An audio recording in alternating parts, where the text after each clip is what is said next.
লগ্না মারে, আমি বুঝতে পারতেছি তোর খুব কষ্ট হবে, কিন্তু তোর এই গরিব বাপটার কথা ভেবে একটু কষ্ট সহ্য করতে পারবি না মা? হ্যাঁ, আমি না হয় চেষ্টা চরিত্র করে কোনো একখানা জায়গায় কোনো একটা কাজ জুটাই নেবো। হ্যাঁ, খুব খুব তাড়াতাড়ি একটা কাজ জুটাই নেবো।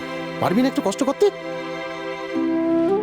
এইভাবে বলো না বাবা, তুমি পিসি কষ্ট করতে পারলে আমি কেন পারবো না? দেখো, আমিও তোমাদের সঙ্গে হাতে হাত মিলিয়ে কিছু একটা করব। তিনজন মিলেমিশে থাকলে একটা উপায় তো হবেই।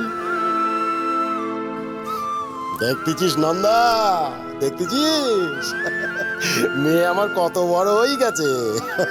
বাপের কষ্ট মেয়ে না বুঝলি কে বুঝবে? কে বুঝবে? হ্যাঁ দাদা, দেখতেছি আমাদের লগ্ন বড় হয়ে গেছে,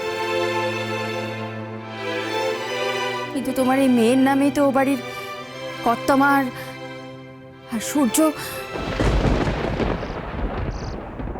ওদের কথা আর মুখে আনতে হবে না, ওদের কথা আমরা আর ভাববো না। আমরা আমাদের জীবন নতুন করে শুরু করবো। নতুন করে চল চল চল। কিন্তু বাবা, আমার মনে হয় কোথাও একটা ভুল থেকে গেল। ভুল? হ্যাঁ, আমার কেন জানি মনে হচ্ছে ওই ওই আবার শুরু করলো তোমার মেয়ে। এখন